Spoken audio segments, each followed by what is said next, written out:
Hello everyone, my name is Gilda Merlot. I am a sex worker and undocumented immigrant, and I wanted to go over this end demand Nordic model, also called equality model, which are all really horrific names because they aren't really any of these things, and it's very much double speak and really horrific. Okay, so we already have end demand policy in the US. It's instituted on a state by state basis. This is an end demand for the Atlanta area. It was implemented a few years back, but now they're going full frontal with it, and this is going to be a 3-year strategy that will focus on holding buyers accountable for purchasing human beings for exploitation. And I'm just going to be going through this. And when we talk about systems of oppression, this is really what it is.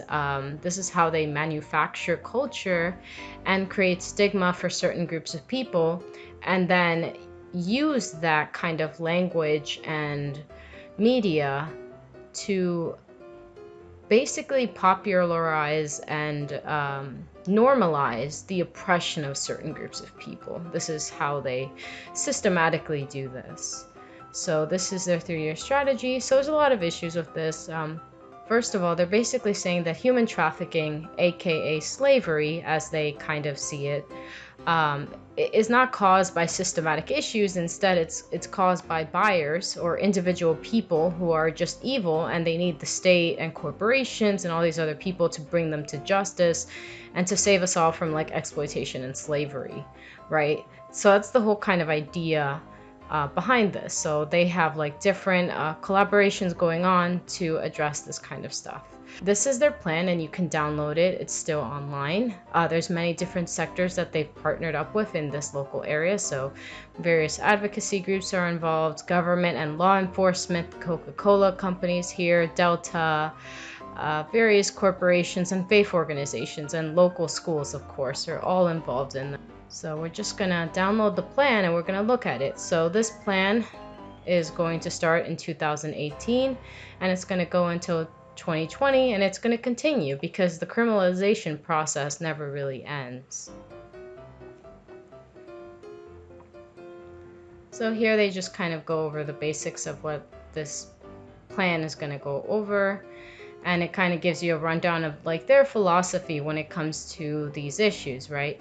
So human trafficking, the recruitment and movement of someone within or across borders through the abuse of power, position, intention of forced exploitation, commercial or otherwise, which is, you know, as a migrant who has worked in various industries and seen the exploitation of my community and family, this is really ironic, but whatever.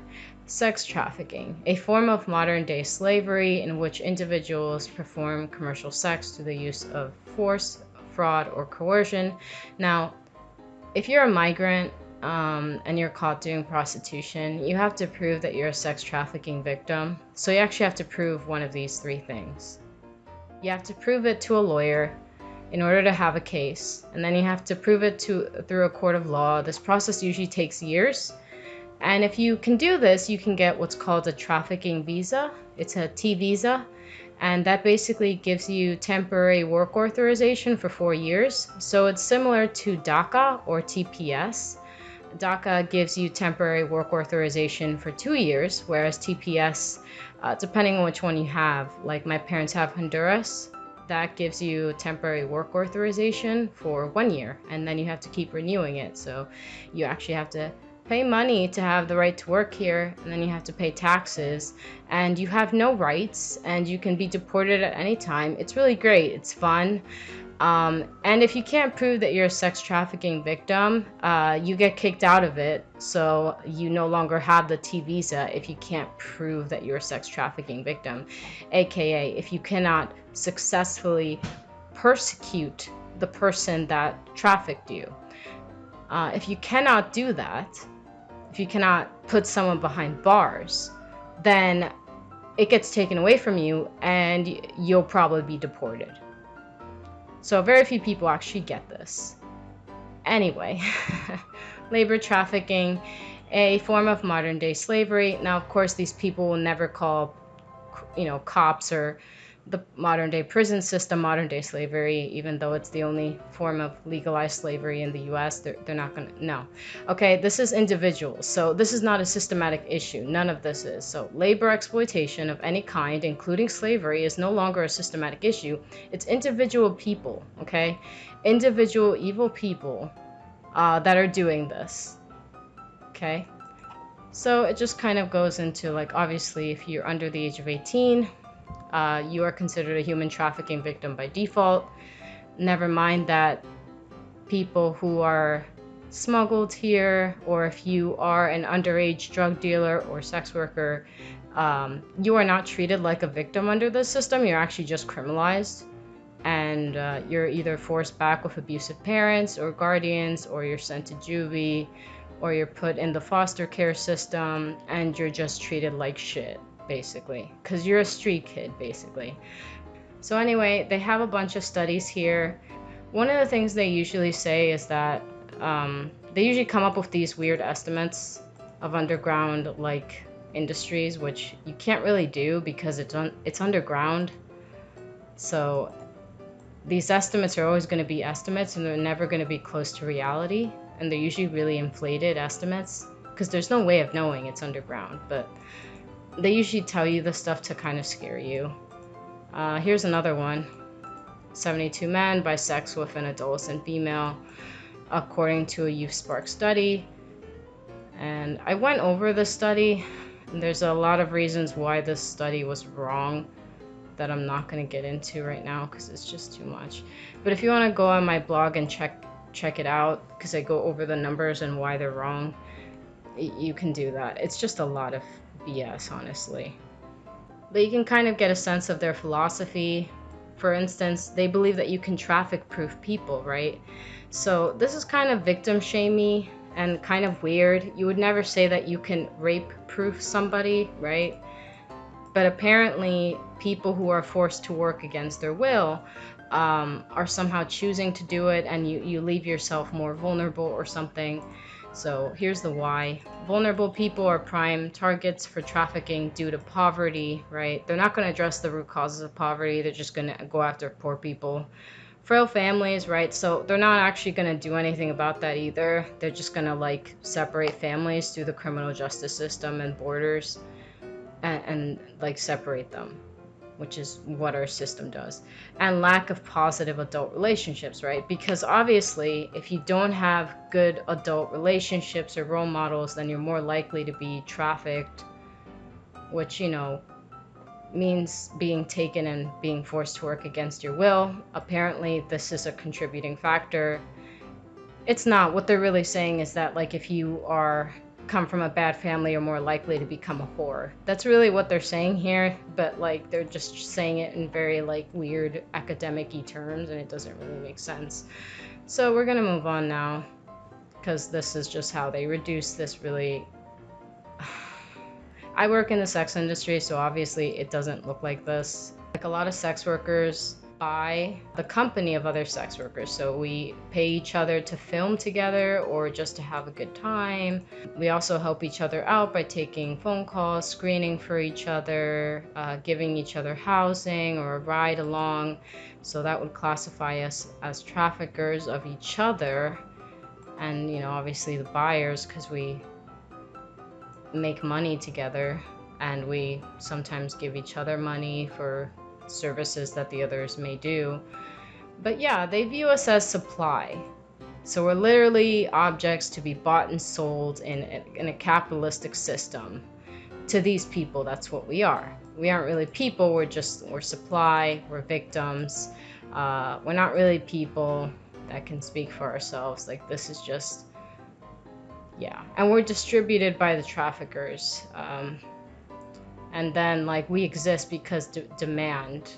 And yeah, we're not people, we're like commodities. And, like, that's the only reason we exist. It's not because we need housing or anything, and because we're like human beings that need food. No, the buyers, like, want us, and that we exist because they manifest us into being by, like, having a boner, you know? Like, that's why we came into being.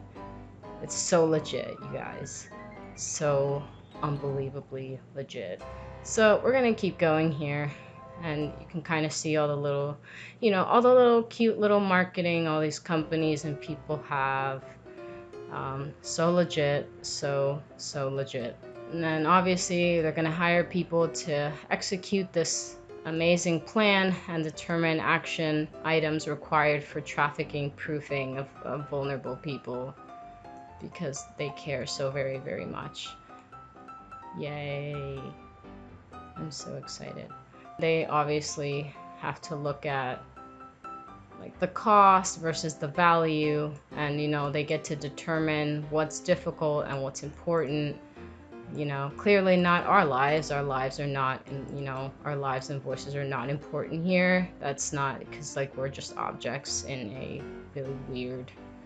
Okay, so they're going to convene with all partners, convene with law enforcement to form committees. They're going to encourage language shift for the partners. So all the corporations, nonprofits, the faith organizations, the schools, the media, they're going to encourage them all to change their language and develop a full media campaign plan, host fundraisers to get money for this shit, and then communicate with law enforcement authorities to compensate, the buyer's vehicle so that the police departments can have more money, and that'll incentivize them to continue to be assholes and ruin people's lives.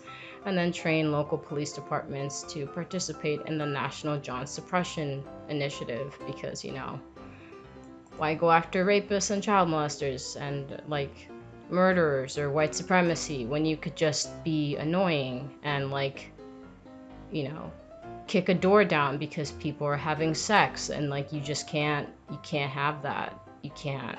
So yeah, this is where all the tax money's going into. This is great. This is just amazing. Creating positions with local public schools to train on identifying at-risk youth. So this is really going to increase the school to prison pipeline, hosting marketing and media roundtables, convening with partners to do that, obviously, convening with faith organizations to do that. So you're going to see this everywhere. You're going to see it in the media, when you go to church, when you go to school. You're just not going to be able to escape this shit. And that is how they change culture. Yeah. Our culture is very manufactured when it comes to drugs or social behavior. It's not real. It's all fake. And it's all created to benefit these people. So shift the language from prostitution to sexually exploited children, from John to buyer or perpetrator. So they're going to convene a partner so they can agree on common language and create communication guides, right? Yeah, fun stuff. And then develop a full media campaign to change the conversation. And they're going to develop like shared slogans and hashtags. It's going to be promoted with all the partners, so they can be like, really cool, and adopt zero tolerance with the corporations, and have the corporations issue prevention warning letters to people. So really increasing the surveillance of the people, including people who are actually buying stuff and just trying to have a good time, whatever. And then trying to find survivors, right? People who identify as survivors that are willing to join the coalition. They're going to be able to put in their input and get money, participate in outreach and education to reduce demand. This is why I fucking hate survivors and victims with all of my heart and passion. Like, I just despise them, because this is kind of the way they always are. Basically, what survivors are is that they're those annoying douchebags that got to go to your high school for the DARE program and were like, yeah, I used to be on drugs and I did marijuana, and then I went on the 12-step program and it worked for me, right? Like, I'm the 1 in a million douchebag that the program actually worked for. And even though the program doesn't work for everybody, well, fuck it. I'm the lucky asshole, and now the state loves me, and that's why I get to talk to you today. They're those assholes. Like, nobody likes that guy. Can we just all say that? Like, no one likes that guy. That's what survivors and victims are. I'm serious. Like, people who identify as sex trafficking survivors or victims, mostly the most privileged people, mostly all cis white women, mostly like US citizens. That's usually what they are. A lot of them work with law enforcement. A lot of them work in positions like this and they get paid. A a lot of them just get so much respect and all this other stuff. So they get like this position of privilege, and they get to speak over sex workers and people who currently have to deal with these policies, people whose lives are literally in danger. They get to speak over them. So I hate them. I really do hate them. So we're gonna move on now, because we're just not, okay? I'm just annoyed. But one more thing I want to add about survivors. The idea that there's a line that separates survivors from sex workers is not real. Like, it's not real. I can't tell you how many survivors have stories that like most sex workers, or a lot of them, have been through, and it's kind of like, okay, what's the difference between you and me if we've been through the same shit? Yeah, there is none. Okay, moving on. Identify public figures to amplify and participate in media campaigns. Awesome. And they're going to fund. You see that word? It says fund.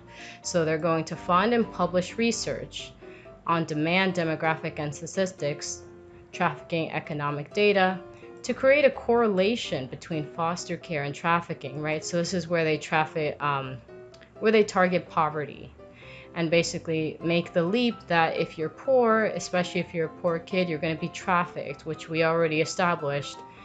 They really just mean you're going to be a whore, right? You're going to go into prostitute. That's really what they're talking about here. So we have a child labor issue in the US when it comes to various underground industries, but also in the legal markets as well. Like, a lot of teenagers work in legal markets, even if it is illegal. Like all those food places, a lot of teenagers get jobs under the table there, or office jobs. Like, it's happening everywhere, but they don't really talk about it, and they never call it child labor. So they would rather call it trafficking and then criminalize these kids, and then like put them into like horrific reformeries or juvie, and they just kind of get stuck there. So this is just going to increase surveillance of those teens. Obviously, they're going to provide researchers tools to do this, which, again, if you're a teacher, you know how hard it is to get funding. But don't worry, if you help the state justify criminalization, they will give that shit to you like for free. They'll find like billions of fucking dollars to give you. All of a sudden, there's just no limit to the money, like, oh, you want to like prove that these teens are going to be criminals? Awesome. Here. Billion. How much do you want? We'll write the check out for you. So yeah, no loss of money there. They just have all of it. Develop public service announcements with sport figures and celebrities to be aired at games and entertainment events. So making this really cool, making this so legit and mainstream that like people will not question it. Another thing they're going to do is bring back Dear John campaigns. So they used to do that in school a lot, where they had like the younger kids basically guilt trip the older kids from doing certain things, and they're just going to make you all do that. Social media blasts of all buyers seeking to purchase humans, right? Because really, dude, purchase, okay, whatever. With mugshots, full names, place of employment, social media handles, right? So they're gonna ruin people's lives. And again, these people are not going to be proved to be rapists or child molesters. No, they're just buyers of like, the sex industry. So they're not really going after abusers, they're just going after everybody. They're going to develop a temporary exhibits on buyer mindsets, survivor testimonies, blah, blah, blah, blah, blah, which is, okay, I don't know how they're going to do that, but I feel really scared that the state is just going to be looking into our mindsets. Like, that's really fucking weird, but I guess maybe that's just me. Partner with university systems and student groups to host events, lectures, develop awareness programs for high school and college students. Target messaging and program for demographic of typical buyers before they become adults. Now, again, I'm pretty sure in Atlanta, as in New York, both sides of the industry are criminalized already. Like, I'm pretty sure all parts of the sex industry are already criminalized. So I love that people act like criminalizing the buying of sex is somehow like it's never been criminalized before. Like, this is a brand new thing that we've never done. But literally, we've been having John schools. We've been criminalizing buyers. We've been doing this already. And the demographics of the typical buyer, I mean, let's just be honest, they're brown and black boys. That's usually who the police target anyway, right?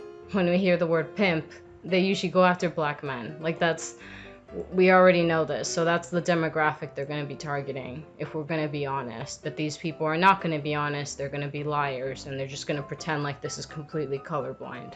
Host mentorship programs for young men and women to deter potential buyers. I just can't. Okay, I really can't. And because none of this is enough, they're going to demand harsher court sentences for solicitation and require them all to register as offenders. Right, because we just don't have enough people in the sex offender list who don't actually belong there.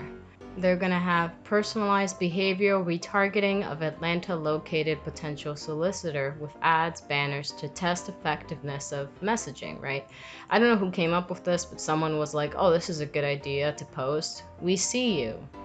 Law enforcement consequences and victim sympathy, but this is what they want to do. So they're going to find out where people go to buy sexual services and then post ads and banners to test various messages to see if they can scare you and capture you. Partner with demand abolition, because yeah, I love that abolitionists, people who have basically appropriated the prison abolitionist movement and the Black Lives Matter movement for themselves. I love that they act like they're always so persecuted and they're fighting against patriarchy, but like this is literally patriarchy. Like right, this is it. This is white supremacy and patriarchy. All of this, all of it. Manage relationships with Uber, Lyft, taxi associations, and yada yada yada. So they want to make sure that sex workers are kicked off everywhere, you know, taxis, hotels, airports, the places where sex workers tend to go, right? Develop a universal app that comes on all smartphones, calculators, health apps, Amber Alert warnings to report buyers and incidents of trafficking, which is just prostitution. So they're gonna have like a universal app that's just gonna go on your smartphone and do this, which is great. And then partner with law enforcement and social media platforms to deter buyers. So you're not gonna be able to escape this online or on your like it's just gonna be everywhere now. So as you can see here, they have a nice little chart that kind of goes over things. Target youth as potential buyers, which just gives you all the warm and fuzzy feelings of panic and fear. I mean, why? I don't know how anyone could look at this and not be terrified of like our state and these corporations and the faith organizations and the schools, because this is not okay. This is not. How might we identify buyers? I'm going to take a guess here, but you're going to target them based on race and poverty. Like, that's what you're going to do. How might we increase the penalties for buyers? I don't know, but this is going to be really profitable for the prison system. How might we teach current buyers about the consequences of human trafficking? Well, if they're smart, they're going to laugh through your lectures. How might we reduce recidivism, right? Because they don't actually view them as victims. They just view them as criminals. And that's how they view sex workers as well. So this is demand prevention. This is the other models that they love, right? So they love the Nordic model, demand trackers, all that stuff. And they want more surveillance cameras, more taking of people's property by the state, all the fun stuff. So taking vehicles used to solicit sex, retrieve vehicles, impound fees, tow fees, ranging from $500 to $2,000. It's mostly poor people that are going to be targeted with this. Going to have neighborhood actions, so they're going to have citizens calling the police on each other and billboard campaigns, and having the community just kind of police each other is great and will stop them from collectively overthrowing this shitty government.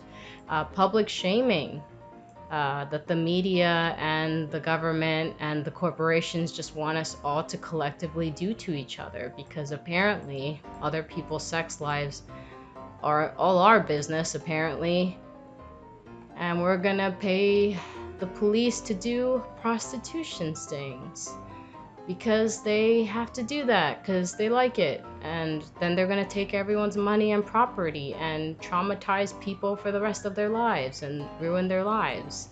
And you're not going to be able to question it because you'll be so brainwashed that you'll think this is totally normal, and it's not normal. And then they're going to install more surveillance cameras everywhere and have more reformeries, and you'll have to pay the fee for it, which is just great. And we're all just going to pay for it through our tax dollars. Like they're going to set up these John schools, and we're going to pay the price, and then they're going to charge the people to go to these schools. So all the people are going to just keep getting taxed for this shit. And they're also thinking of suspending driver's license of people who are caught buying sex. Because again, we haven't punished this enough already. Remember, like, buying sex is already criminalized. Like, it's literally already against the law. And it hasn't been working. So now they're increasing penalties. And I'm just going to give you, like, I'm going to see into the future, and it's not going to work. There you go. It just doesn't work. And they're just going to keep creating more technology to watch people, and they're just not going to stop.